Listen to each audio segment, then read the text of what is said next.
Magandang araw mga kaibigan. Nako mga kaibigan mainit itong pag-uusapan natin. Escudero, hinamon, labasan ng ebidensya laban kay BP Sara. Senator Win Gatchalian, kinastigo, mga bias na senador. Maca Duterte, natagpo ang tanga. At Escudero, sinangla ang kaluluwa. At Villanueva, garapal. Nako, abangan nyo po yan.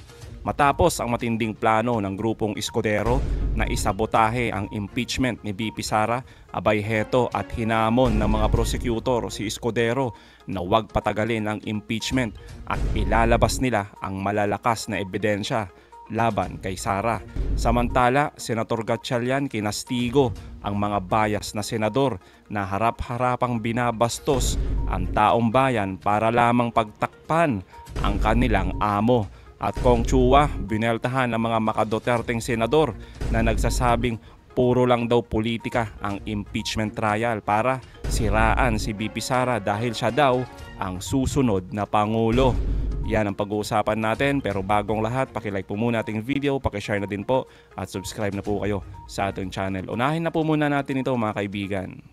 Dinifer ng House of Representatives ang pagtanggap sa Articles of Impeachment para kay Vice President Sara Duterte. Isa ito sa mga napagkasunduan ng 19th Congress sa kanilang huling session bago mag-adjourn noong Miyerkules. Nilalaman ng House Resolution No. 2346 ang kanila ring pag-certify na sumunod sa saligang batas ang impeachment laban sa bise. Batay dito, ang impeachment proceedings sa lower chamber noong February 5 ay naaayon sa konstitusyon, sa House Rules of Procedure at sa lahat ng applicable jurisprudence. Nasunod umano nila ang 1-year ban on impeachment cases. Sagot ito ng Kamara sa Senado. Martes ng gabi kasi nang bulabugin ng mga senador ang bansa nang mag-convene sila bilang impeachment court. Suot-suot ang kanilang crimson robes, 18 senators ang bumoto pabor sa pag-remand ng Articles of Impeachment pabalik sa lower chamber. 5 naman ang tumutol. Kasunod ng House Resolution No. 2346, inihain naman ni Deputy Majority Leader Ino D. ang pagpaliban sa pagtanggap ng Articles of Impeachment hanggat hindi pa sinasagot ng Senado ang clarificatory queries ng House Panel of Prosecutors. Una nang sinabi ni Batangas 2nd District Representative Jervil Luistro na confused ang prosecution panel sa naging kautusan ng Senado dahil kanila nang binigyang diin na alinsunod sa 1987 Constitution ang impeachment. Sa huling update, wala pang natatanggap na pleading mula sa House of Representatives ang Senado. Giit pa nga ni Senate President Cheese Escudero na siya ring presiding judge ng impeachment court, hindi dapat idinadaan sa press conference o social media ang anumang impeachment-related concerns. Kahapon, pinatutsadahan ni Senator-elect Tito Soto ang impeachment court. Hindi man naging direkta kung para kanino, pero ayon kay Soto, hindi kailangan maging abogado para mag-preside sa isang collegial body. Dapat lang anyang sinusunod ang saligang batas na naiintindihan naman ng isang mamamayan. Bago ito ay kinastigo niya ang naging desisyon ng impeachment court na i-remand ang Articles of Impeachment sa Kamara. Tanging ang defense o prosecution counsels lang umano ang pwedeng maghain ng motion at hindi ang isang senator judge. Dagdag pa niya, tanging pagtatanong at panghihingi ng kalinawan lang ang maaaring gawin ng senator judges. Mukhang tinamaan mga kaibigan itong mga alipores ni Duterte at ng grupong Escudero sa matinding pagkastigo ni Senator Soto at ng iba pang mga legal luminaries natin. Dahil sumagot sila mga kaibigan at sinasabi nila na alangan naman daw na pabayaan nila ang kanilang vice presidente. Tapos ngayon naman pinagkakalat itong mga alipores nga ni Duterte na ang impeachment trial ay inimbento lang ng Kamara at ng administrasyon ni Pangulong Marcos para siraan at pabagsakin daw si Sara Duterte dahil takot daw ang Pangulo natin sa mga Duterte. Aba naman talaga, imbis daw kasi na magtrabaho ang Pangulo at ang Kamara, abay busy sa pamumulitika sa pamilya Duterte para tuluyan daw na matanggal sa pwesto itong si Sara. Tapos sinasabi pa nila mga kaibigan na puro kayo imbestiga. Wala naman napapatunayan. Confidential nga daw kasi bakit daw aamin itong si Sara Duterte. Kaya naman mga kaibigan, sa lahat ng mga kabalbalan na rason ng mga Duterte, abay hetong matinding sagot ni Kong Chua. This is about transparency and accountability. Obligasyon namin na imbestigahan ito. Tayo po, sa totoo lang, ito po nung ibinagsak po sa akin, hindi ko naman po alam na magiging ganito yung kahihinatnan nitong kasong to. Nung tayo ginawa lamang natin ng ating trabaho bilang chairman at eto nga, hanggang ngayon, pare-parehas tayo. Hindi natin alam kung saan napunta itong perang to. This is not loose change. At ito pong perang ito ay hindi po namin pare-parehas pera. Ito pong perang ito ay pinagkatiwala po sa ating Vice Presidente bilang Vice President at bilang DepEd Secretary. Ngayon ang tanong, hahayaan na lang po ba natin na ito ay mawala ng ganyan? Malaking tanong talaga yan mga kaibigan sa mga alipores ni Duterte, lalo na dyan sa Senado at sa mga supporters nila. 'Di ba? Siyempre binabato na nga ng matitinding issue itong si VP Sara. Ayaw nyo pa rin magkaroon ng transparency, ayaw nyo pa rin ituloy yung impeachment para sana malinis din ni Sara Duterte yung kanyang pangalan kung totoo nga ba na meron siyang ginawang kabalbalan. Pero hindi mga kaibigan itong ginagawa nila Escudero ngayon, abay pilit nililibing itong impeachment. Kaya naman mga kaibigan yung hamon ngayon ni Kong Chua, abay pagbigyan ang prosecutor na ipakita sa taong bayan ang ebidensya laban dito nga kay Sara Duterte para malaman ng mga 18 senador kung gaano kalakas itong ebidensya laban kay Sara Duterte. Sa amin naman kasi, because of the evidence na meron po tayo, malakas ang ebidensya na pinangahawakan namin. Basta't kami, ang hinihiling lang namin ay bigyan kami ng oportunidad na maipresenta ito sa impeachment court at mailatag ang aming mga ebidensya. Tingin ko baka magbago ang pananaw hindi lamang ng taong bayan, pati ang mga senator judges. Kaya lang, siyempre, kagaya nga ng sinasabi ko, hanggat tumatagal ang trial, siyempre lahat naman hindi mo naman mapipredict kung ano mangyayari sa future, di ba? So, kaya nga kami gusto nga namin talaga sa totoo lang magsimula na nang sa ganun at least kung maipresenta na namin, mailabas na namin, mawawala na yung mga agam-agam namin.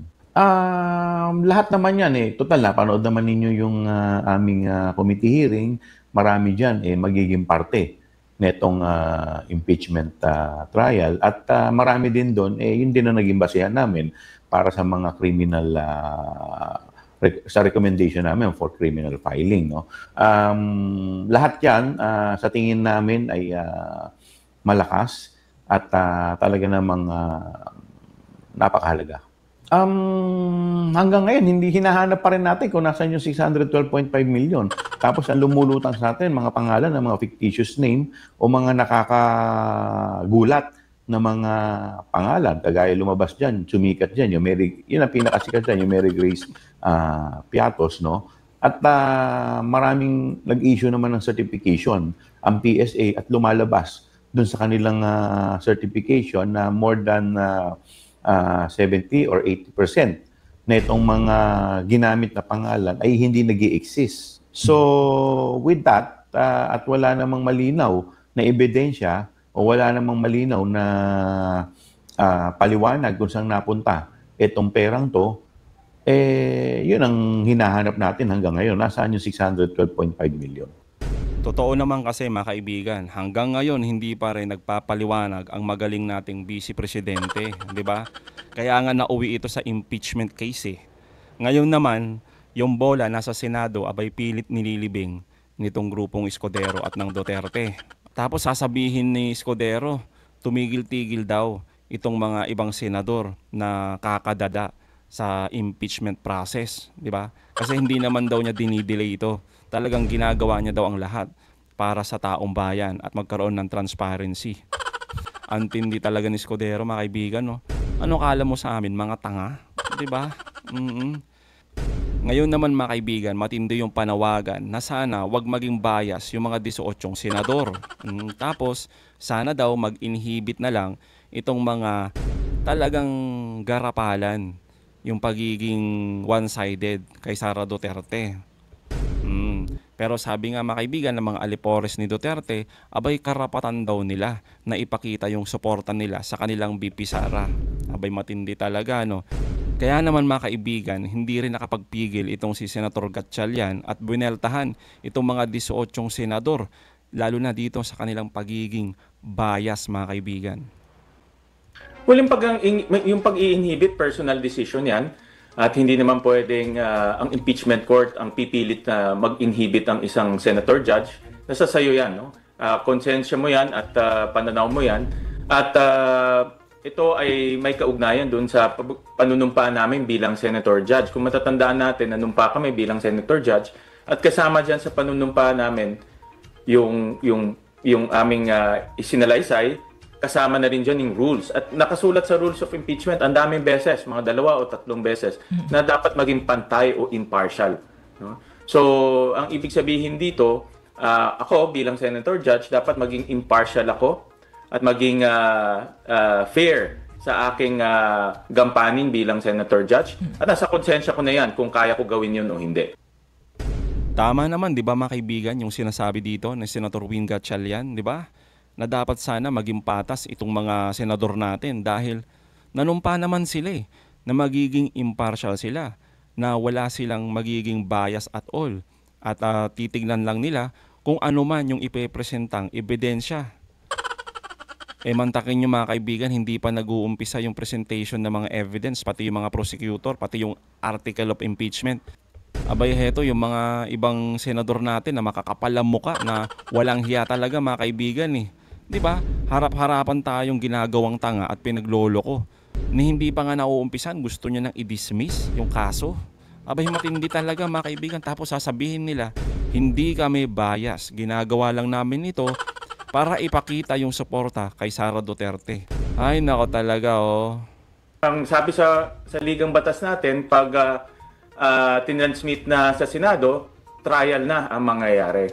Kaya pag nag-umpisa naman ang trial, dito nalalabas yung iba't ibang issue. Kaya nasabi ko nga doon sa aking explanation of vote, yung issue whether constitutional infirm or constitutionally sound, yung impeachment, articles of impeachment, matatalakay rin natin yan pagdating sa trial. At least doon sa trial, transparent. At mabibigyan ang lahat ng pagkakataon na ipaliwanag yung kanilang posisyon. Kaya nga mga kaibigan, hindi mawala sa kaisipan ng ating kababayan na ang lahat ng pinagagawa ng mga ito ay pinagloloko lang tayo. O ginagawa tayong mga mangmang eh. Ay, naku talaga. Di kasi yung ang nakasaad sa ating saligang batas eh. Dapat yung saligang batas naman ay isinulat para maintindihan ng lahat. Hindi mo kailangang maging abogado para maintindihan ito. At nakasulat doon, pag tinransmit na sa Senado, diretso na yung trial. Pero pagdating sa trial, fair naman ang trial. Lahat pwedeng pag-usapan dyan. At dyan na nga ilalabas yung mga issues, kahit na yung problema sa articles of impeachment, pwede na rin pag-usapan dyan. Pangalawa kasi, parang pinangungunahan na natin yung Kongreso eh. Again, pagbabalik tayo sa Ligang Batas, pag tinransmit na sa atin to, sa Senado, may presumption of regularity. Ibig sabihin, tuloy-tuloy na yung trial. Pero anong nangyari, pinangunahan natin yung lower house, lalo na yung 20th Congress. Parang sinasabi natin na dahil tatawid to, siguraduhin nyo muna gusto nyo. Pero hindi naman namin trabaho para tanungin sila kung siguraduhin o hindi siguraduhin. Ang ating presumption, itutuloy nila yan dahil tinransmit sa atin. Kung yung 20th Congress ay assuming, nagbago yung isip nila, hayaan natin silang mag-pull out o wag magpresenta ng bagong prosecutors. So, in other words, parang inuunahan natin yung kanilang desisyon.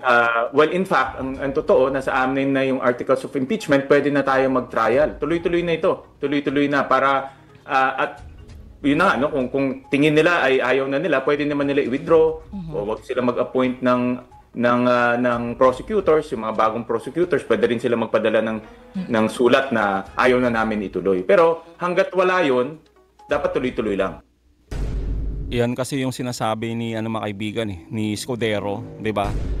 Sinasabi niya na bahala na yung 28th Congress, yung mga susunod na prosecutor mga kaibigan, kung gusto pa nilang ituloy itong impeachment.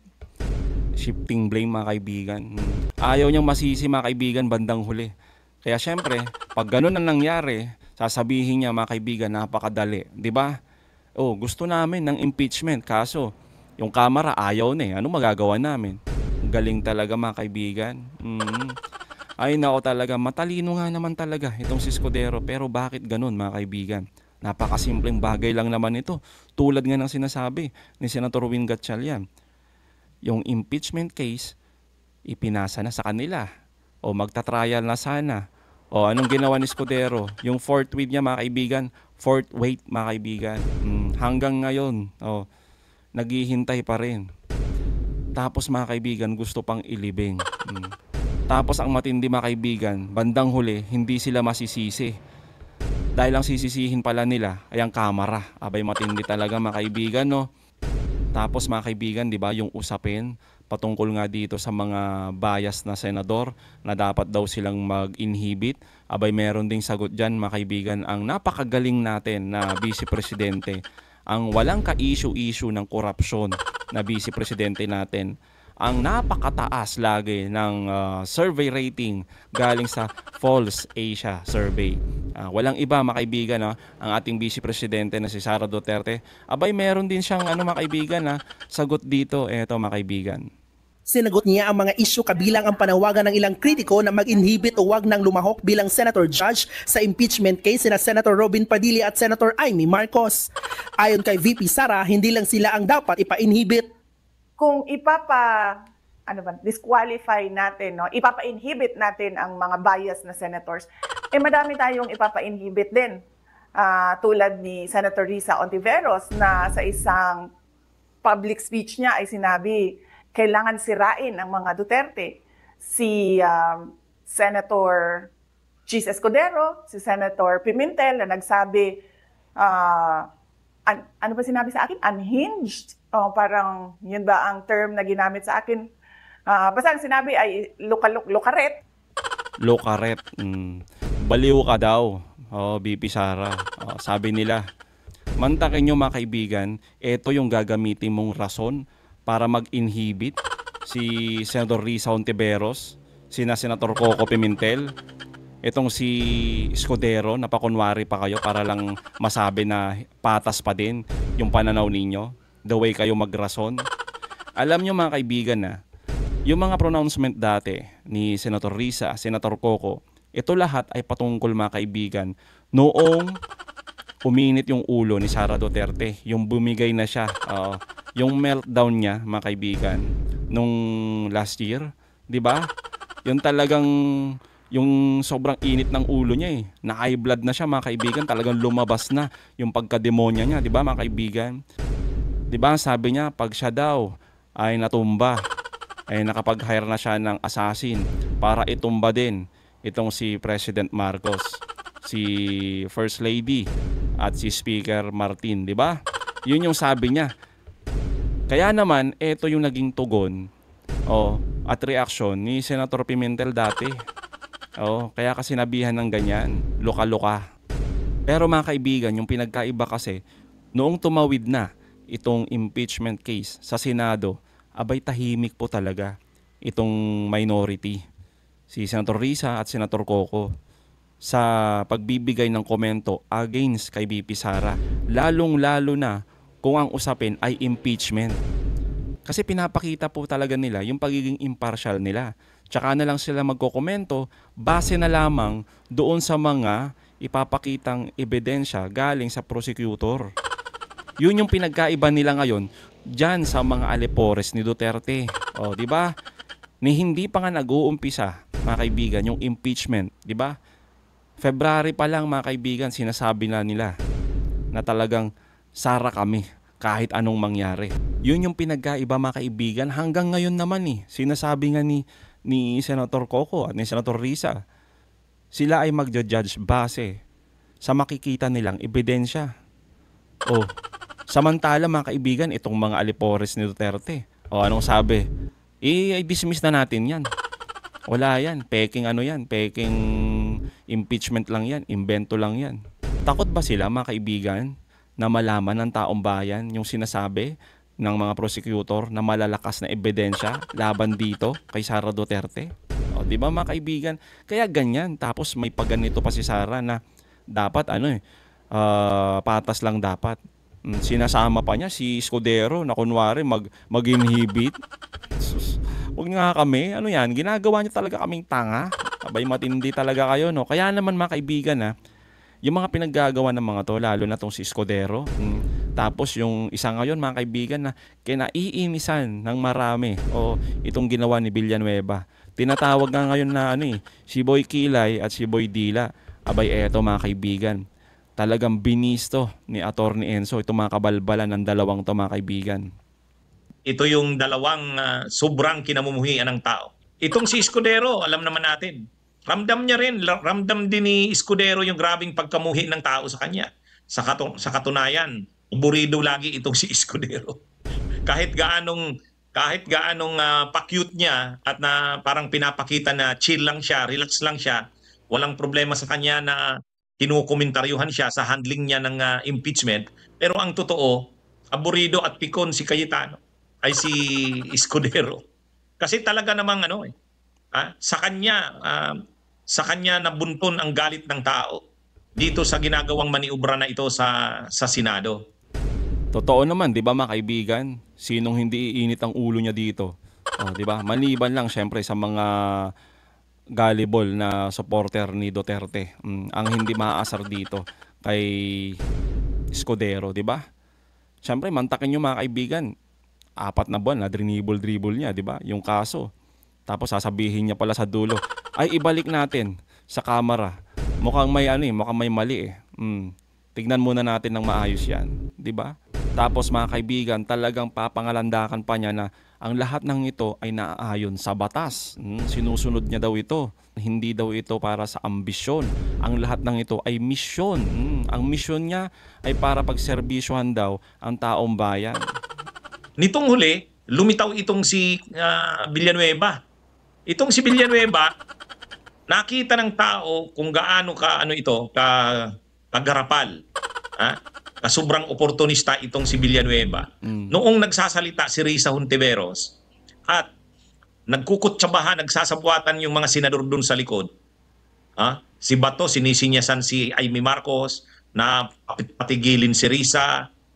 Si Amy Marcos lumapit kay Villanueva. Sinabihan naman, kinotes naman ni Villanueva, sige na, mag-point of order ka na para matigil na yan. Sabay labas pa ng kanyang dila. Doon, yung mga ginawa na yan ni Villanueva, talagang nakita ng mga tao na nakakasuklam. Nakakasuklam. Pero itong dalawang ito, sila rin kasi yung sobra ang ambisyon sa mga panahong ito pagdating sa Senado. Bakit? Si Chis Escudero, siyempre gusto niyang ma-retain siya bilang Senate President.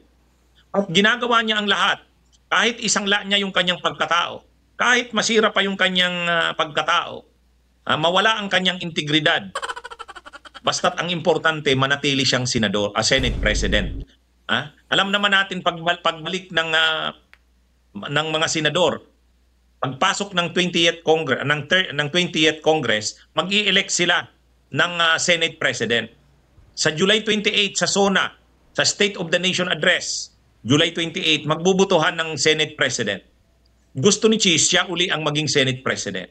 Yung mga ibang senador dyan, kung talagang binoto pa talaga nila si Escudero, abay mga kaibigan, alam na talaga natin yung kulay nila, di ba?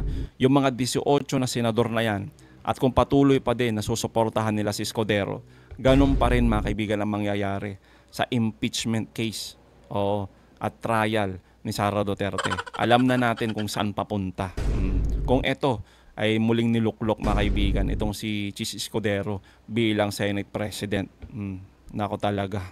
Para maging Senate President siya, gustong makuha ni Chis yung solidong suporta nung mga pro-Duterte black senators. Siyempre, rin yan? Halos 7 na ang sigurado dyan. Si Bato, si Bongo, Marcoleta, Padilla, Amy, Camille Villar at Mark Villar. So 7 na yan. Kumbaga para sa kanya, pag nakuha niya yung 7 na yan, kahit ano pang gawin ni Tito Soto, sa tingin niya, hindi na ito makakapurma. Kaya halos sinangla na ni Escudero yung kanyang, sabihin na nating kaluluwa. Sinangla niya na yung kanyang pagkatao. Masira man ang kanyang pagkatao. Basta't siya ang Senate President. Kapalit niyan, dapat ma-dismiss ang impeachment laban kay Sara. Kung anumang paraan yan, kung paano man yan, dapat magawa nila ng paraan. At yan na nga yung ginagawa ni Chis Escudero. Ngayon, para magawa niya yan, kailangan niya ng point person. Kailangan niya ng katulong para magawa yan. Siyempre sila Bato, garapalang gagawin nila Bato ang role nila. Sila Aimee, sila Padilla, sila Bongo. Inaasahan na yan. Pero kailangan din ni Chis Escudero ng mga kanang kamay niya at kasabwat niya na makakatulong para gawin kung ano man ang paraan para ma-dismiss ang impeachment kay Sara. Diyan niya katulong ngayon si Cayetano at itong sila Joel Villanueva. At si Joel Villanueva, nag-aambisyon ito na maging majority floor leader. Nag-aambisyon siyang maging majority floor leader. Malamang pinangako na sa kanya ni Chis yan. Ang problema, pinangako rin niya ni Chis kay JB Ejercito. Kaya lang mukhang mas nagpapakita ng gilas itong si Joel Villanueva. Si Joel Villanueva, ito yung majority floor leader nung panahon ni Subiri. Ito yung majority floor leader ni Subiri. So ngayon, gusto niya na siya uli ang majority floor leader kasi ang majority floor leader sa ngayon ni Chis Escudero ay sa 19th Congress, si Tol Tolentino. Ay si Tol Tolentino kasi tapos na eh. Hindi nanalo, hindi naka-re-elect. So pag-aagawan talaga ang pwesto ng majority floor leader. Pag naging majority floor leader ka, ikaw ang head o chairperson ng Rules Committee. Ay ang Rules Committee, malaki ang magiging papel sa impeachment ni Sara. Kasi Rules Committee yan. Kaya itong si Joel Villanueva, gusto niya na siya ang maging majority floor leader. Para maging majority floor leader siya, kailangan kung ano man ang ipagawa sa kanya ni Chis Escudero, gagawin niya. Kahit garapalan yan. Yun na nga ang ginagawa ngayon ni Joel Villanueva. Nakita na natin kung gaano siya kagarapal. Kaya kung gaano siya kagarapal. Kaya lang, sa ginagawang ito ni Chis Escudero at ni Joel Villanueva, talagang nakikita na nila ang galit ng taong bayan. Sa sobrang pagka-ambisyoso nila, si Chis Escudero maging Senate President, si Joel Villanueva naman maging majority floor leader. Kumbaga si Chis, pinangakuan siya ng mga pro-Duterte Black Senators na susuportahan siya solid, basta lang ma-dismiss ang impeachment. Si Chis Escudero naman, ang katulong niya para gawin yan, si Cayetano at saka itong si Joel Villanueva. Si Joel Villanueva, malamang pinangakuan niya ito na maging majority floor leader. Kaya nga makikita natin yung mga maniobra ni Chis Escudero, ni Cayetano, ni Joel Villanueva, katulong sila Bato, sila Bongo, Padilla, Amy Marcos, yung pagpasok ng 20th Congress, mapapasama pa sa kanila si Marcoleta. Kahit pa sila kasuklaman, pamuhian ng tao, wala.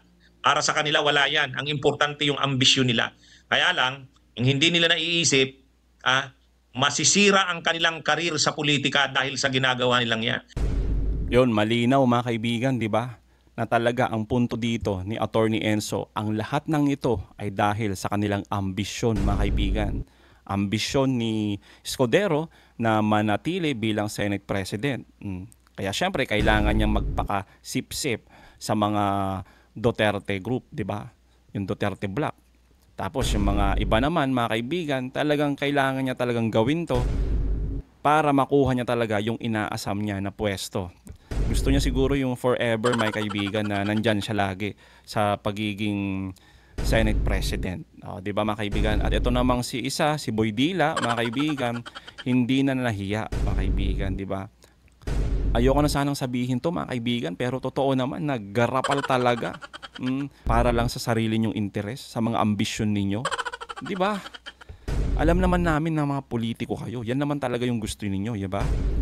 Yung makuha, yung mga gusto nyong ambisyon. Pero wag naman ganun sa kapalit mismo ng kredibilidad ninyo, yung integridad ninyo. Kaya hindi nyo talaga maiwasan sa mga taong bayan na mag-isip at sabihan kayong mga garapal, no? At mga talagang harap-harapang panluloko sa taong bayan. Di ba mga kaibigan? Kaya ngayon, kayo yung kinamumuhian, no, ng mga politiko ngayon sa Pilipinas, kayong dalawa. Siyempre, yung mga maka-Duterte, ematic naman na yan mga kaibigan. Pero ngayon, kayong dalawa. Dahil sa pinagagawa nyo, lalo na to si Villanueva. Nako, si Boy Dila, nakakahiya. Huling-huli sa camera mga kaibigan. Kaya naman bago tayo magtapos, meron lang akong gustong ipakita sa inyo. Eto mga kaibigan, yung sinasabi dito ng isang political expert mga kaibigan, political analyst na si Ronald Llamas. Sabi niya, si Escudero may planong isabotahe ang impeachment. Kasi nga naman mga kaibigan, yung ginagawa niya na pang-delay na dapat sana ay June 2, di ba? Tapos June 3 magko-convene. Abay biglaan niyang ni-reschedule, di ba? June 11. Tapos mga kaibigan, kung hindi mo patitignan talaga yung kalendaryo, abay matindi talagang panloloko. Kasi nga, June 12 mga kaibigan, holiday. Tapos June 13, tapos na yung kanilang session. So anong ibig sabihin nun mga kaibigan? 4 na buwan mong dribble yung bola, tapos wala kang ginawa. At ang matindi mga kaibigan, sasabihin niya sa publiko, nitong si Escudero, na ang lahat ng ito ay naaayon sa batas. At ito ay ginagawa niya para sa taong bayan. Matinding panluloko mga kaibigan. Kaya naman mga kaibigan, anong masasabi nyo patungkol dito? Comment down below. Again mga kaibigan huwag niyong kalimutan, i-like at i-share itong mga videos. Hanggang sa muli, kita-kita ulit tayo mga kaibigan.